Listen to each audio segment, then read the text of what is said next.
किसान अड़ गए हैं। तीनों नए कृषि बिल की पूर्ण वापसी को लेकर कई बार सरकार से उनकी बातचीत हो चुकी है, लेकिन सरकार मामूली संशोधन के साथ चाहती है कि किसान मान जाए, और किसान टस से मस होने को तैयार नहीं है। उनकी एक ही मांग है, तीनों बिल पहले वापस करो। मामला न बनते देख गृहमंत्री ने मोर्चा संभाला। पर्दे के पीछे से प्रधानमंत्री जी आए, उन्होंने बहुत सारा गाइडलाइन मंत्रियों को दिया, लेकिन किसान फिर भी नहीं माने।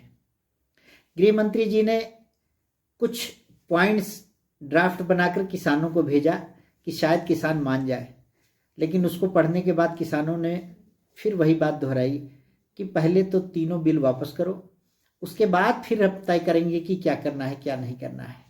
ऐसे में मामला बनता नहीं दिख रहा है।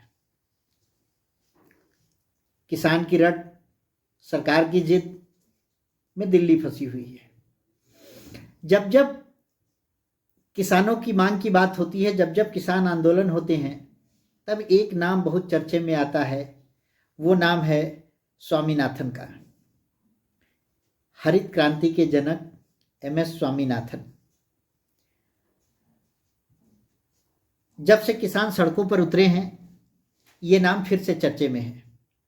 और प्रधानमंत्री ने बनारस के अपने कार्यक्रम में भी अभी जो कुछ दिन पहले हुआ था, ये बात दोहराई थी कि MSP को लेकर स्वामीनाथन की रिपोर्ट में क्या कुछ कहा गया है और किसान किस रूप में उसको पेश कर रहे हैं।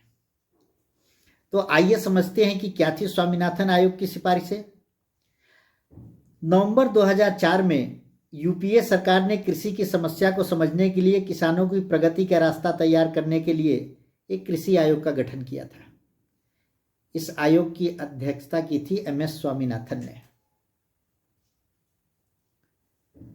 इसलिए इस रिपोर्ट को स्वामीनाथन रिपोर्ट कहा जाता है। इस आयोग ने 2006 में अपनी रिपोर्ट दी थी और स्वामीनाथन की इच्छा ये थी, जो उस रिपोर्ट में भी उसका जिक्र है, कि ऐसी स्थिति बने कि केंद्र और राज्य आपस में कोऑर्डिनेशन बनाकर काम करें ताकि किसानों को उनका उचित मूल्य मिल सके और उनको बेहतर लाभ मिल सके।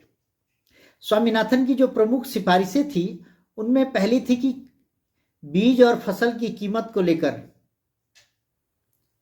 स्वामीनाथन कमेटी ने कहा था कि अच्छी क्वालिटी की बीज कम से कम दाम पर मुहैया कराया जाए और किसानों को फसल की लागत का 50% जोड़कर, यानी जो उनकी कुल लागत है फसल में, टोटल खाद पानी बीज और उनकी मेहनत, उसमें 50% जोड़कर दाम जरूर मिले। तो ये स्वामीनाथन की प्रमुख सिफारिश थी। इसके अलावा देश के सभी गांवों में किसानों की मदद के लिए एक विलेज नॉलेज सेंटर या ज्ञान चौपाल की स्थापना करने की बात कही गई थी, जो कि इस पूरे आंदोलन में कहीं भी दिखाई नहीं दे रहा है। इसकी मांग किसान फिलहाल नहीं कर रहे हैं। इसके अलावा महिला किसानों के लिए किसान क्रेडिट कार्ड की व्यवस्था की बात की गई थी, जो कुछ कुछ सरकारों ने पहले से कर रखा है। कमेटी ने एक जोखिम फंड बनाने की सिफारिश की थी ताकि प्राकृतिक आपदा पर किसानों को मदद की जा सके। स्वामीनाथन आयोग की एक प्रमुख सिफारिश यह भी है कि किसानों को उनकी फसल के दाम, उनकी लागत का कम से कम 50% जोड़ के दिया जाए। यानी इस सिफारिश को लागू करने को लेकर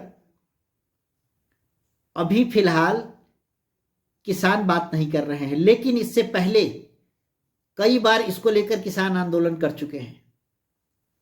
तमाम वादे के बाद भी इस सिफारिश को न तो UPA सरकार ने लागू किया, न वर्तमान की भाजपा सरकार ने, NDA सरकार ने।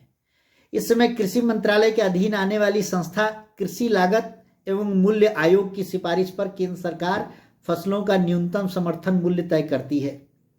सरकार का तर्क है, कृषि लागत एवं मूल्य आयोग द्वारा खेती के खर्चे के हिसाब लगाने की जो प्रणाली है वो बहुत ही त्रुटिपूर्ण है। यह सरकार का तर्क है।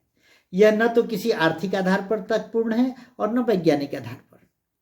और कुल मिलाके इन्हीं सब संदर्भों को लेकर ये 3 नए कृषि बिल लेकर सरकार आई थी।